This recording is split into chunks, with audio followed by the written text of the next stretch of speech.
यहाँ पढ़ेंगे आयु। देखिए क्लास 11th में क्या है, गणित में जो यूनिट फर्स्ट है उसमें क्या है, आयु, इंग्लिश में बोलते हैं मैट्रिक्स। ठीक है, तो इसके बारे में पढ़ेंगे, आयु किसे कहते हैं। ठीक है, तो यहाँ बस याद रखना, जो आयु है अदिश राशियों का, अदिश राशि योग का आयताकार रचना है। आयताकार, देखिए यहाँ पर इस तरीके से लिखेंगे, लेकिन देखिए यहाँ पर मैं समझा रही हूँ।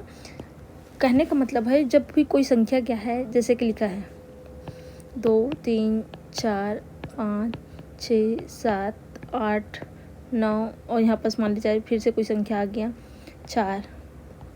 ठीक है, इसको या तो मैं इस फॉर्म में लिख सकता हूँ। यहाँ पर क्या लिखा है, यहाँ पर दीर्घ कोष्ठक, इसको क्या बोलते हैं, बड़ा कोष्ठक के फॉर्म में लिखी हूँ। ठीक है, ये क्या होगा हमारा बड़ा कोष्ठक। ठीक है, या फिर इसी संख्या को क्या करते, इस वाले कोष्ठक के अंदर लिख देते, या फिर क्या करते डबल लाइन के अंदर है, इस तरीके से डबल लाइन के अंदर लिख देते। तो यहाँ पर बड़ा कोष्ठक या फिर ये छोटा कोष्ठक या फिर ये जो डबल लाइन है, ठीक है, इसको बोलते हैं दोहरे दंड, दोहरे दंड। इसके अंदर अगर कोई भी संख्या लिखा है, इसका मतलब क्या है, वो आयु है। ठीक है, मैट्रिक्स है, तो इसको समझना है। आयु क्या है, अदिश राशियों का आयताकार रचना है। अब देखिए अदिश राशि क्या किसे बोलते हैं, तो याद रखना, जो जैसे कि देखिए कोई संख्या दिया है 2, ठीक है, फिर 3 या फिर 3 के साथ आई के फॉर्म में है, या फिर 2 + 3i, या फिर कोई संख्या है जो रूट में है, या फिर कोई संख्या के साथ क्या है साइन कॉस है, जैसे कि देखिए 3 cos x है, या फिर 7 sin x, ऐसे कुछ भी फॉर्म में है। मतलब ये सभी क्या है, अदिश राशि बोलते हैं, मतलब इस रूप में रह सकते हैं। जैसे कि यहाँ पर मैंने नॉर्मल संख्या लिखी है, यह संख्या के अलावा 3i के रूप में रह सकता है, या फिर 2 + 3i के रूप में, या फिर √3 के रूप में, या फिर 3 cos x, या फिर 7 sin x। अंदर क्या है, कोई भी मान रह सकता है। इस तरीके से इसको बोलते हैं अदिश राशि।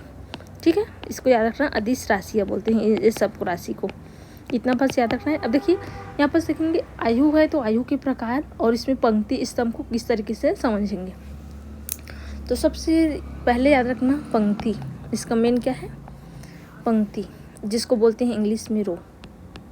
ठीक है, और स्तंभ, ये दोनों हमेशा क्या होगा, इसमें यूज़ होगा स्तंभ, जिसको बोलते हैं कॉलम।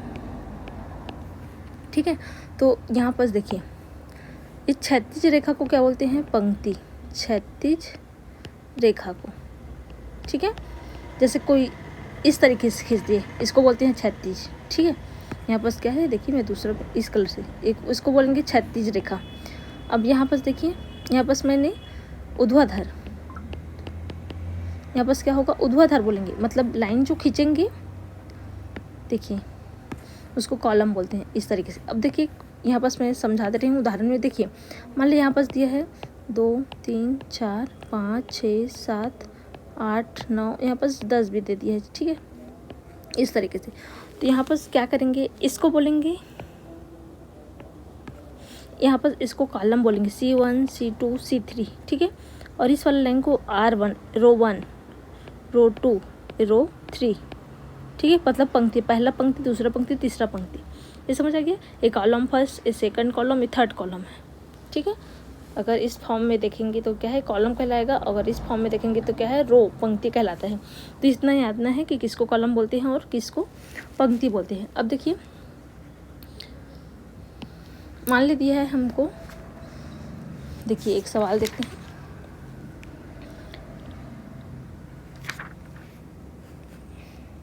देखिए यहाँ पर दिया है, मान ली जाए आयु को ए से प्रदर्शित करते हैं। ठीक है, इसको यहाँ पर इस तरीके से इस्तेमाल करेंगे हम लोग, 1 2 3 4 5 ब्रैकेट में, मतलब अंदर में लिखेंगे ना तो कॉमन लिखेंगे ना, याद रखना। अगर पहले लिखे होंगे तो मैं इस तरीके से लिखा है 2 1 इस तरीके से। ठीक है, 1 यहाँ पर है 8 के साथ। अब इसमें बताना है कि कितना कॉलम है, कितना पंक्ति है और कोटि। तो इसको देखिए यहाँ पर, देखिए ये क्या है, पंक्ति, ये भी पंक्ति है, पंक्ति है। अगर इस लाइन को देखेंगे तो ये क्या है, कॉलम है, एक कॉलम है सब। ठीक है, सी है, क्या है, रो है, आर है। तो यहाँ पर क्या है, इसमें पूछेंगे कितने कॉलम है। ठीक है, स्तंभ, स्तंभ मतलब कॉलम, तो स्तंभ कितना है, एक मतलब C1 C2 C3 और C4 मतलब 4 कॉलम है, 4। अब इसमें पंक्ति पूछेंगे, तो पंक्ति मतलब क्या होगा, R1 R2 और R3 होगा, मतलब 3 पंक्ति है, ठीक है। और कोटि क्या होता है, कोटि क्या होता है इसका, ये क्या है, पंक्ति गुणित स्तंभ, इसका मान, तो पंक्ति का मान 3 और स्तंभ का मान कितना है, 4, तो 3 क्रॉस 4 कोटि की है, ठीक है, इतना बताएंगे। और क्या पूछ सकते हैं, कुल कितने अवयव है, अवयव, कुल अवयव कितने हैं, तो टोटल यहाँ पर जो नंबर है उसको बोलते हैं अवयव, तो ये कितना है, 4 × 8 = 12। तो इस तरीके से क्या है, ये है आयु के बारे में इतना नॉर्मल डिटेल। अब देखिए इसके बाद देखिए, अब आयु के प्रकार के बारे में देखते हैं, थोड़ा सा बेसिक दिया है और पूछ देगा तो किस तरह आयु के प्रकार, ठीक है, यहाँ पर लिखना के प्रकार, तो क्या है, इसके भी बहुत से प्रकार है। तो इसमें देखिए बेसिक से पढ़ते हैं। पहला है पंक्ति आयु, पंक्ति आयु, ठीक है, यहाँ पर लिखना। तो पंक्ति आयु किसे कहेंगे, वह आयु जिसमें केवल एक पंक्ति हो, जैसे कि देखिए इसमें यहाँ पर संख्या दी है, देखिए 2 4 6, कॉमा नहीं लगाना है ना, याद रखना, ये कॉमा ही लगा डाल रही हूँ मैं। जब हम इसको आयु के फॉर्म में लिखेंगे तो कॉमा नहीं लिखेंगे, 2 5 7 8 ऐसे फॉर्म में दिया है, इसको बोलेंगे पंक्ति, एक पंक्ति के रूप में है ना, तो इसको बोलेंगे पंक्ति आयु। दूसरा देखते हैं स्तंभ आयु, स्तंभ आयु किसको बोलेंगे, अब इसमें क्या रहेगा, कॉलम के रूप में रहेगा, इस तरीके से रहेगा। मान ली यही संख्या 2 5 7 8 मैंने यहाँ पर संख्या लिखी है, वही अगर इस फॉर्म में, इसको बोलेंगे स्तंभ आयु, ठीक है, वह आयु जिसमें केवल एक क्या हो, स्तंभ हो, स्तंभ आयु कहलाता है। इसी तरीके से देखिए तीसरा देखते हैं अब शून्य आयु, शून्य आयु, ठीक है, तो शून्य आयु किसको बोलेंगे, वह आयु जिसका प्रत्येक अवयव क्या हो, शून्य हो, मतलब इस तरीके से जितना भी इसमें संख्या दिया है, ठीक है, ये पूरा क्या हो, शून्य हो, जिसको बोलते हैं शून्य आयु, इतना हो गया। फिर देखिए वर्ग आयु, चौथा वर्ग आयु, इसको कब बोलेंगे, वर्ग आयु मतलब क्या है, जिसमें क्या हो, वह आयु जिसमें पंक्तियों की संख्या और स्तंभों की संख्या क्या हो, बराबर हो, वर्ग आयु कहलाता है। जैसे देखिए पंक्ति और स्तंभ की संख्या बराबर, जैसे देखिए इसमें दिया है A, ठीक है, H G, ऐसे एग्जाम्पल कुछ भी ले सकते हैं, H B F G F और C, मतलब क्या 3 पंक्ति और 3 स्तंभ है इसमें, तो ये क्या है 3 × 3, तो इसको बोलेंगे वर्ग आयु। इसके बाद देखते हैं, देखिए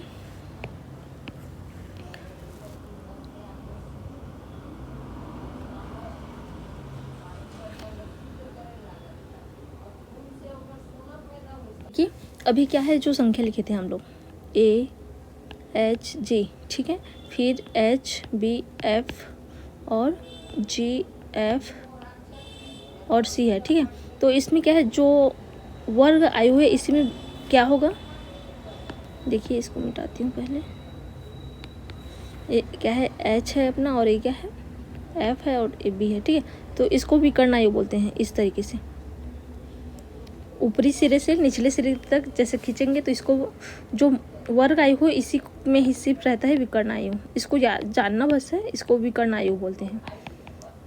अगर इसका मान 0 0 रह जाएगा तो रहेगा क्या, नहीं, तो क्या है 0 नहीं रहना चाहिए, इस तरीके से रहना चाहिए, तो इसको बोलते हैं विकर्ण आयु। अब देखिए मुख्य विकर्ण, सॉरी विकर्ण आयु बोले ना, मुख्य विकर्ण, इसको क्या बोलेंगे, मुख्य विकर्ण। और विकर्ण आयु किसको बोलते हैं, तो देखिए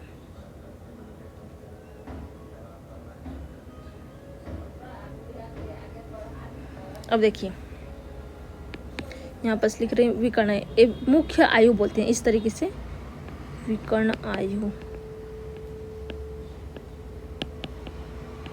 अब देखिए विकर्ण आयु किसको बोलते हैं, तो वह वर्ग आयु जिसमें मुख्य विकर्ण अवयव को छोड़कर सभी अवयव क्या हो, शून्य हो, ठीक है, मतलब क्या है, इस तरीके से हम लोग को अगर आयु दिया है 3 फिर 0 फिर 0, मतलब यहाँ पर जो संख्या है, मतलब ये तीनों लाइन बस क्या रहना चाहिए, संख्या रहना चाहिए, और बाकी सब क्या रहना चाहिए, 0 रहना चाहिए। मतलब ये बाकी मान क्या है, 0 है। ये क्या है, 3 4 5 लिख दी और बाकी को सबको मैं 0 कर दी, तो इसको बोलते हैं विकर्ण आयु। मतलब बाकी 0 हो, सिर्फ मेन क्या हो, संख्या हो।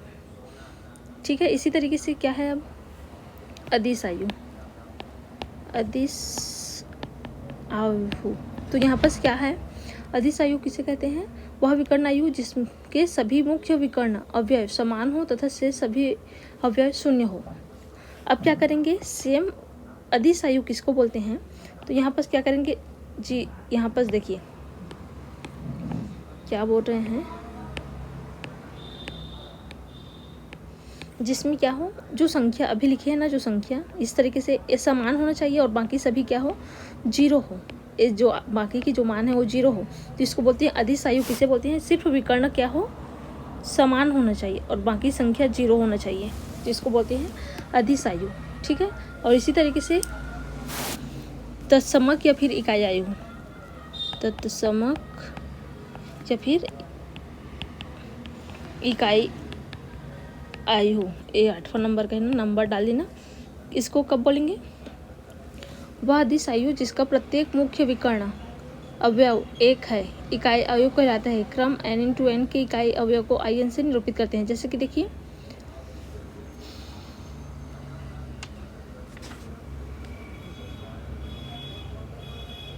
उदाहरण देखिए, यहाँ पर से in बराबर 1 लिखा है ना, इस तरीके से है, इसके अंदर क्या है, ये 1 है। ठीक है, आयु के अंदर में इस तरीके से in बराबर कितना लिखे हों, 1। तो समझ क्या, इसका मतलब क्या है, जैसे कि देखिए i का मान 2 रखेंगे ना, तो इसका मान क्या हो जाएगा, 1 0 0 1, इस तरीके से।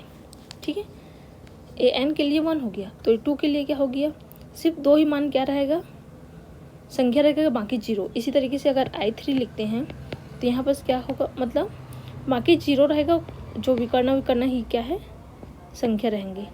इस तरीके से एक लाइन और आएगा, ये वाला 0 और इसका 0। ठीक है, इसको ठीक से लिखते हैं, रुको, जैसे कि इसमें समझ आ जाएगा। अब लिखना 1 0 0 0 1 0 0 0 1, तो इसको बोलते हैं तत्समक इकाई आयु। इसका मान i3 दिया है तो 3 बार क्या है, इस तरीके से, 2 दिया है तो 2 के लिए लिखेंगे, 3 के लिए, 4 दिया है तो 4 के लिए लिखेंगे। अगर 4 के लिए लिखेंगे तो क्या हो जाएगा, यही सेम इसी तरीके से 1 0 0 0। ठीक है, यहाँ पर क्या है, 3 ही बार लिखेंगे, इसको बढ़ाएंगे, फिर क्या हो जाएगा, इसको 1 बढ़ाएंगे ना, तब तो होगा 4 4, मतलब क्या है,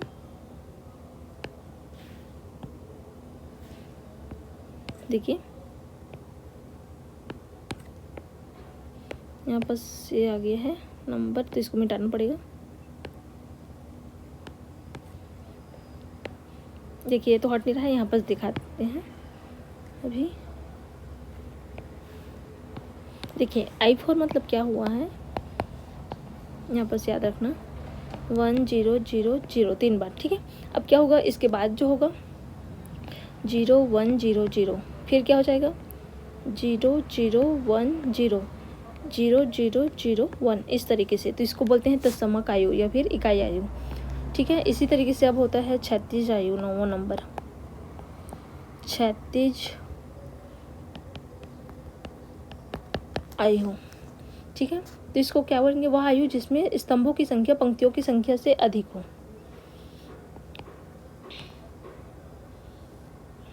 इस लाइन को क्या बोलते हैं, क्षैतिज रेखा बोलते हैं ना।